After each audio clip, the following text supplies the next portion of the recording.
সুবহানাল্লাহ। টাকা লাগে? টাকা লাগে না? টাকা লাগে?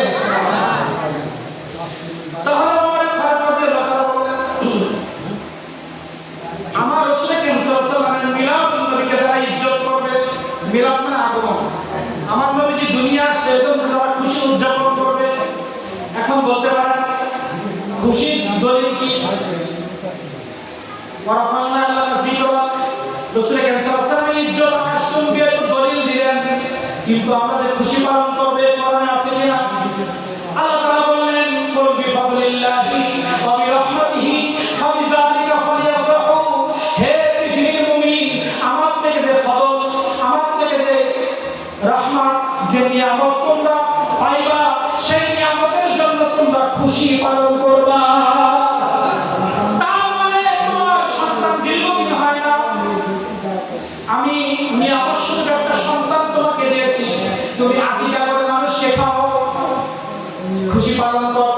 তোমার চাকরি ছিল না, একটা চাকরি হয়েছে, চাকরি নাম নিয়ামত আমি তোমাকে দিয়েছি, তুমি খুশি হও।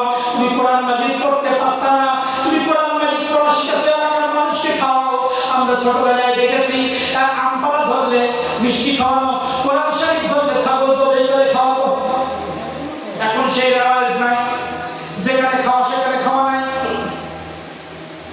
বিয়েতে খাওয়া দাওয়া আছে, জন্মদিনে খাওয়া আছে, মেহমানদের হাজার হাজার টাকা খরচ করে খাওয়া আছে, কিন্তু যে কোরআন মাজিদ শিকার করে খাওয়াতে হবে, খুশি হতে বলেছে নিয়ামত। এখন যদি আপনি বলেন আমি ঘুষ দিয়ে পুলিশের চাকরি পেয়েছি, এটাও নিয়ামত। পৃথিবীতে সব পদ নিয়ামত, কিন্তু ক্যাঙ্গের পদ পাইলেও নিয়ামত না। ডাইরেক্ট ইহদিনাস সিরাতাল মুস্তাকিম, আল্লাহ রাসূলের পথ ধরে যেটা পাবেন সেটা নিয়ামত।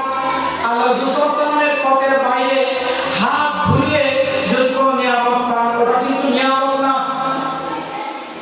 একটা হালাল পথে আপনি যেটা পাবেন ওটা নিয়ামত, আর যদি হাত ঘুরিয়ে অর্জন করেন ওটা গজব। ওই সম্পদে আপনার শরীর নষ্ট হবে, আপনার মেধা নষ্ট হবে, ঈমান নষ্ট হবে। আর আল্লাহ রাসূলের কথা থেকে 10 টাকা আপনার পকেটে আসলে ওটাকে জান্নাতি নিয়ামত বলা হয়েছে। আর হাত ঘুরিয়ে যদি কোটি টাকা আপনার পকেটে আসে, ওটা জাহান্নামের আগুন ঢোকানো হলো। এখন আল্লাহ তাআলা বলেন, আমি তোমাদের নিয়ামত দিয়েছি। এখানে আপনি বলতে পারেন রাসূল সাল্লাল্লাহু আলাইহি ওয়াসাল্লাম নিয়ামত দেখা করবেন তো আরো তো অনেক নিয়ামত আছে। এখন আপনাদের কাছে প্রশ্ন করি, পৃথিবীতে রাসূল সাল্লাল্লাহু আলাইহি ওয়াসাল্লাম যদি দুনিয়ায় আসতেন 5 ওয়াক্ত নামাজ পাইতেন? তাহলে 5 ওয়াক্ত নামাজ জান্নাতে নেওয়ার একটা নিয়ামত। মসজিদ বানায় ওখানে সেজদা দিতে হয়, এটা কে শিখিয়েছে? আগে তো মানুষ নিজে নিজে নামাজ পড়তো, কিন্তু সুন্দর পরিবেশে একসাথে জামাতবদ্ধ নামাজ পড়লে যে ফজিলত, এটা কে শিখাইছে? আপনি কোন পদ্ধতিতে বিবাহ করলে স্ত্রী হালাল হবে, জিনা থেকে বাঁচিয়েছে কে? সন্তানকে কিভাবে লালন করলে সমাজের মানুষটাকে ভালোবাসবে, কে শিখাইছে? তাহলে যত নিয়ামত আপনি পৃথিবীতে দেখতেছেন, সব নিয়ামতগুলো আমার নবীজি শিখাই গেছে। এজন্য নিয়ামতের শ্রেষ্ঠ নিয়ামত হচ্ছে রাসূল করিম সাল্লাল্লাহু আলাইহি ওয়াসাল্লাম। এজন্য বলা হয়েছে যত নিয়ামত পেয়েছো শুকরিয়া আদায় করো। আর যারা মুমিন তাদের কাছে জীবনের সবথেকে শ্রেষ্ঠ নিয়ামত হচ্ছে রাহমাতুল লিল আলামিন আগমন। এজন্য আমরা রাহমাতুল লিল আলামিনের আগমন, আল্লাহ তাআলা বলেছেন যে কোন নিয়ামত যখন পাওয়া খুশি উদযাপন করবা। তো রাসূল করিম সাল্লাল্লাহু আলাইহি ওয়াসাল্লাম আগমনকে আমরা শ্রেষ্ঠ নিয়ামত মনে করি। এজন্য খুশি হয়ে তকবীর দিতে রাস্তায় মানুষকে পাগল করে ফেলাই, আর এই মাহফিলে বাদনামি করি, মানুষকে ইচ্ছা মতো খাওয়া। কারণ আমরা ওই পাগল। কোন নিয়ামতের পাগল? যে নিয়ামতের পাগল হলে লাভ আছে, আমরা তার পাগল, ঠিক না? ওমর ফারুক রাদিয়াল্লাহু তাআলা বলেন, আমার গলা কিন্তু ভাঙা ছিল, হুজুর বলল না এই নিয়ামতের কথা বলি, গলা শুধু ভাঙার সুযোগ নেই, ভাঙা থাকবে অবন্তি বেরোবে, কারণ আসছেন করতে ওপরের থেকে। আল্লাহ তাআলা বলেন, আমার নবীর ইজ্জত তোরা কি দিবি? পৃথিবীতে খাওয়ার কাজ দিছি মানুষের, আমার লাগে না, তোরা খাস। নামাজ আমি পড়ি না তোরা করিস, ব্যবসা আমি করি না তোরা করিস, চাকরি আমি করি না তোরা করিস, রাতে ঘুম তোরা করিস, আন্না লা তাকুলহু সিরাতু ওয়ালা নাওম। আমার কোনো ঘুম নাই, তোদের ঘুম পড়া লাগে। তা আমার কোনো কাজ নাই, তোদের কাজ দিয়ে ভরে গেছি। ব্যবসা করা লাগে, ঘুমানো লাগে, বের করা লাগে, ব্যবসা লাগে, আমার কিছুই লাগে না। কিন্তু আমি একটা কাজ করি। কি কাজ?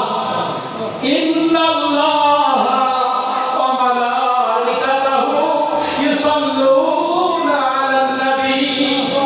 হে পৃথিবীর মানুষ, তোদের আমি কাজ দিয়ে পৃথিবীতে পাঠিয়েছি। আমি আল্লাহ, আমার কোনো কাজ নাই, কিন্তু একটা কাজ আমি হাতে নিজ দায়িত্বে নিয়েছি।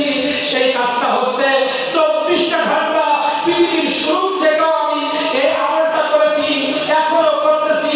পৃথিবী ধ্বংস হওয়ার পরেও সব শেষ হয়ে যাবে, কিন্তু এই কাজটা জারি থাকবে। সেটা হচ্ছে আমার নবীর উপরে শান্তি বর্ষণ, আমার নবীর উপরে দুরূদ, আমার নবীকে ইজ্জত আমি আল্লাহ সবসময় নাযিল করতেছি, দিচ্ছি। তোরা কি ইজ্জত দিবি? আমি তো সবসময় নবী নবী করে পাবো। ইসলামে আলাদা নবী মুজাহিদ সালাম অতীতে ছিল, এখন আছে, ভবিষ্যতে থাকবে। তার নাম মুজাহিদ। তার নাম কি? সালাম, কন্টিনিউয়াস। আর এই কন্টিনিউয়াসটা পাস্ট, প্রেজেন্ট, ফিউচার। কন্টিনিউয়াস বর্তমান আছে, কন্টিনিউয়াস পাস্ট আছে, কন্টিনিউয়াস প্রেজেন্ট আছে, কন্টিনিউয়াস ফিউচার আছে। আছে না? যারা ইংরেজি গ্রামার পড়েছেন, তো এই মুজাহিদটা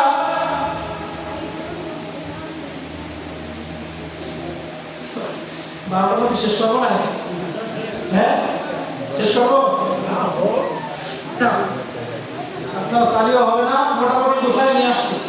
আমাদের দরকার বরকত, ঠিক কিনা? রাত জাগাও উদ্দেশ্য না, আমাদের উদ্দেশ্য আল্লাহর রহমত পাওয়া, ঠিক কিনা? আল্লাহ তাআলা বলছে, তোরা কি সম্মান করবি? আমি তো 24 ঘন্টা আমার নবীর প্রেম পাগল। তোরা যদি আমার মতো প্রেম করতে পারিস, লাভ হবে তোদের। প্রেম না করলে নবীর লাভ হয়, লস হয়। তোরা প্রেম করলে তোদের লাভ হবে, কি লাভ? ওমর রাদিয়াল্লাহু তাআলা বললেন, প্রেম, রাসূলের প্রেমে যদি তুমি রাসূলের মিলাদুন নবীকে সম্মান করো, মাওলিদুন নবী সাল্লাল্লাহু আলাইহি ওয়াসাল্লাম, ফাকাদ আহইয়াল ইসলাম। সুবহানাল্লাহ। আরবি ব্যাখ্যা করবে, সুবহানাল্লাহ। বাংলা বলে সুবহানাল্লাহ বলা লাগবে। ওমর রাদিয়াল্লাহু তাআলা বলেন, আমার নবীজির মিলাদে, নবীজির আগমনে